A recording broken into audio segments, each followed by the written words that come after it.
Et bonjour à toutes et à tous, on se retrouve pour les nouvelles actus de la Terre du Milieu, j'espère que vous allez bien. C'est parti. Tout d'abord, je voulais vous parler un petit peu du GN de Galethorn, Ata Endor. Donc n'hésitez pas à aller voir et vous renseigner.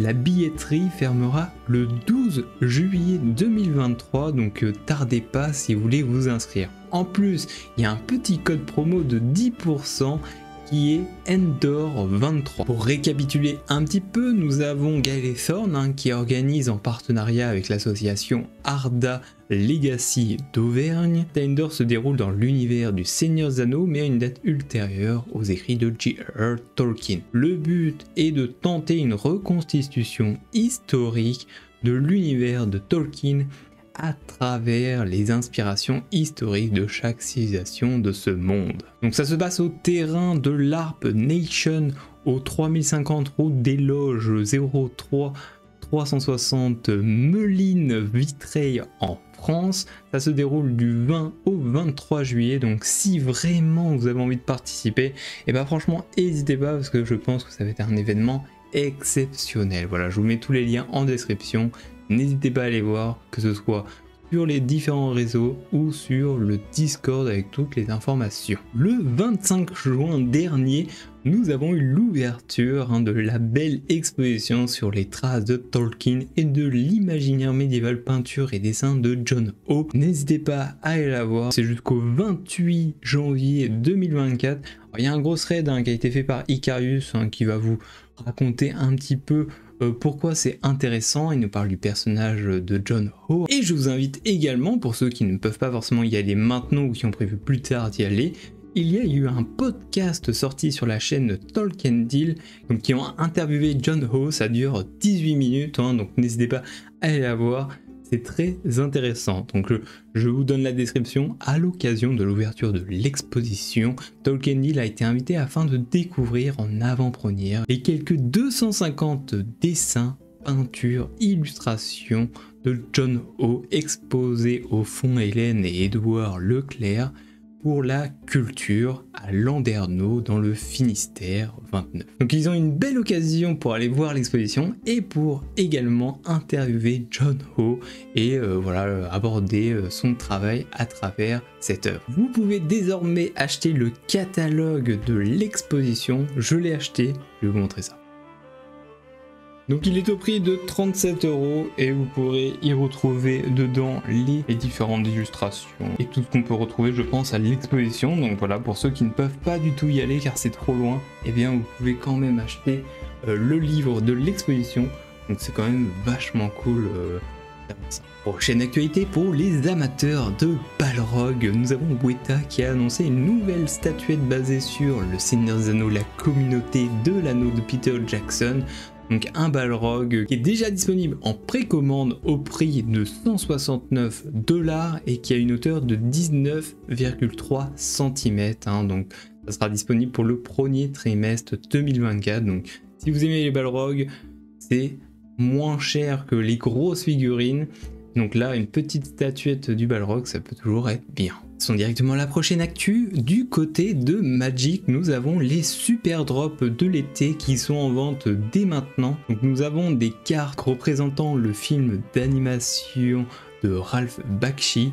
Donc voilà, si vous aimez bien le style, n'hésitez pas. Par contre, c'est un petit peu cher. Donc il y a 3 bundles. Il y a un bundle qui est à 44,99, donc on va dire 45 € pour l'édition foil. On a l'édition standard qui est à 35 € et vous pouvez prendre l'édition à 80 € qui englobe les deux. Et à l'heure où je tourne cette vidéo, il reste 58 jours pour les acheter. Donc il y a un timer. C'est seulement pendant l'été 2023 qu'on pourra les commander. Passons directement à la prochaine news. Allons du côté de sur les terres de l'unique. C'est la convention de septembre, et évidemment que j'y serai et j'espère que vous y serez nombreux et nombreuses. Nous avons un nouvel invité qui a été annoncé, qui est Jean-Rodolphe Turlin, donc auteur et conférencier. Il s'est spécialisé dans l'étude de la géographie imaginaire du pays des Hobbits, le comté du Seigneur des Anneaux, auquel il a consacré plusieurs articles et un ouvrage. Promenade au pays des Hobbits, publié en 2012 aux éditions Terre de Brume. Jean-Rodolphe de Turlin a également contribué à une douzaine de notices du dictionnaire Tolkien, publié en octobre 2012 sous la direction de Vincent Ferré aux éditions CNRS et réédité chez Bragelonne en 2019. Et dans le même élan, il a participé à la réalisation de l'ouvrage Le façonnement d'un monde, volume 2, sous la direction de Didier Willis, Dragon de Brume, janvier 2014, et au livre collectif Le Monde des Hobbits, Théoclers, octobre 2014. Voilà, donc si vous avez envie de le rencontrer, il sera là normalement le dimanche 24 septembre. L'événement se déroule du samedi au dimanche. Passons à la prochaine actu, nous avons des news sur les raids du jeu mobile Le Seigneur des Anneaux, héros de la Terre du Milieu. La description du raid Moria est tombée. Pour participer, il va falloir être niveau 30 et faire partie d'une guilde. Donc je tiens évidemment à remercier Rogorn qui s'occupe beaucoup de la partie de ce jeu sur le Discord, donc je le remercie, il nous a fait un petit récap. J'avais fait aussi, mais je pense qu'il est un petit peu meilleur que moi pour faire un petit récap sur le jeu. Donc chaque semaine, pour une durée de 4 à 5 jours, la guilde pourra se lancer dans un raid Moria.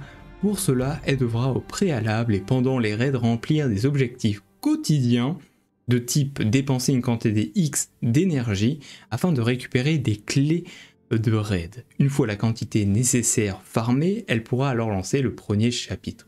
Donc en gros, il faut que chacun fasse des quêtes quotidiennes pour récupérer des fragments de clés pour pouvoir accéder au raid. Donc c'est vraiment un travail d'équipe, un travail de guilde, hein. Donc nous on a des guildes assez actives. Donc si vous recherchez des joueurs, n'hésitez pas à rejoindre le Discord. Donc le fonctionnement se découpille en plusieurs chapitres où vous allez devoir affronter des ennemis, des groupes d'ennemis, etc. Bon, en tout cas pour faire simple, vous allez participer à des raids qui vous octroieront des récompenses. Il y aura un nouveau magasin avec les points de raid que vous allez pouvoir dépenser pour évidemment acheter des personnages, des équipements, etc. etc. Donc ça va être un bon moyen de farmer soit les personnages, l'XP ou ce que vous avez envie de farmer sur le moment. Alors moi personnellement je suis sur la team Gobelin, hein, comme d'habitude j'essaye, j'ai bientôt le sorcier, hein, mais voilà, on essaye de chaque jour farmer un petit peu. Bon, je vois qu'il y a beaucoup de joueurs qui ont déjà abandonné le jeu, forcément il n'est pas folichon le jeu. On s'emmerde un petit peu, mais voilà, c'est un jeu où il faut être patient, c'est juste comme ça, de détente, tranquillou. Donc voilà, passons à la prochaine news. J'ai le plaisir de vous annoncer que la traduction de Age of the Ring est terminée. Donc pour la dernière version, la 8.1, elle est enfin terminée. Voilà, après avoir pas mal tryhard dessus. Je remercie évidemment toute l'équipe derrière ça, hein, je l'ai mis sur le site évidemment, donc le lien est dans la description pour l'obtenir, donc vous avez un fichier à remplacer.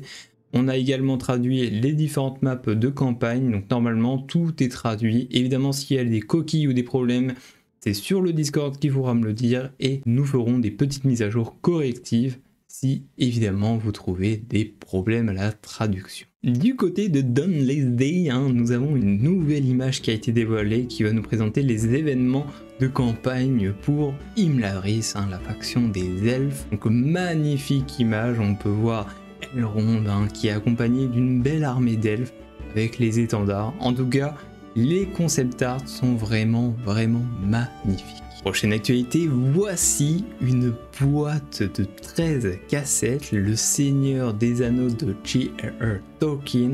Donc c'est une cassette BDD qui a été enregistrée en 1981 par la BBC et rééditée en 1987 la BBB Enterprise Ltd. En tout cas, la boîte est vraiment stylée. Est-ce qu'il y a des gens qui ont déjà eu des boîtes comme ça Seigneur des Anneaux? Dites-moi parce que je savais pas du tout qu'il y avait eu des boîtes comme ça qui étaient sorties. Bon, forcément, j'étais pas du tout né à cette époque-là, donc j'imagine que c'était sorti en cassette, c'est plutôt logique.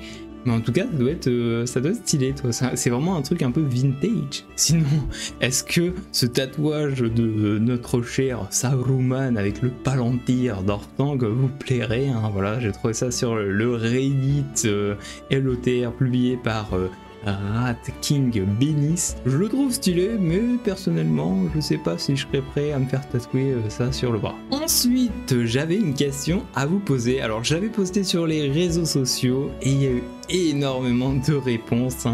Pourquoi la communauté de l'anneau n'a-t-elle pas pris un bateau?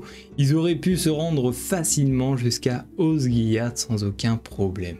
Je vous laisse en description répondre à cette question, parce que clairement oui, ils auraient pu prendre un petit bateau tranquillement. Toi, ils ont bien pris des petites barques pour passer de la Lothlórien à la fin au chutes de Rhuros. Bon, j'ai dû partir, je ne sais plus ce que j'ai dit.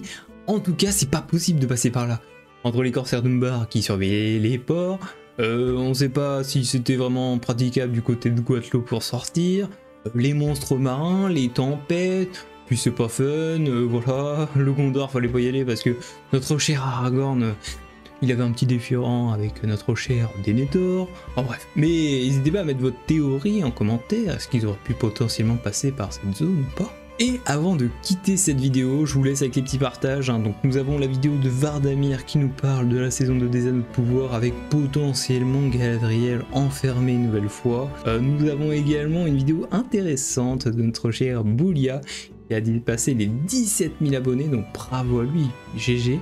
Et il parle de si Galadriel avait pris l'anneau unique. Vous savez, la scène où Frodon apporte l'anneau en Lothlórien, et si Galadriel aurait pris l'anneau, voilà sa vidéo.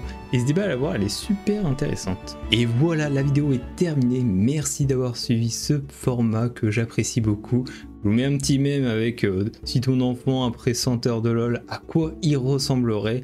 J'attends toujours ce maudit patch de Gollum. C'est vraiment honteux. Donc je vous dis à la prochaine, vendredi prochain pour les nouvelles actus en Terre du Milieu. On ouvrira peut-être cette box un jour. Mais tant qu'on n'aura pas de patch Gollum, nous n'ouvrirons pas cette box Gollum. J'en fais le serment. Abonnez-vous, mettez un petit commentaire et un petit j'aime.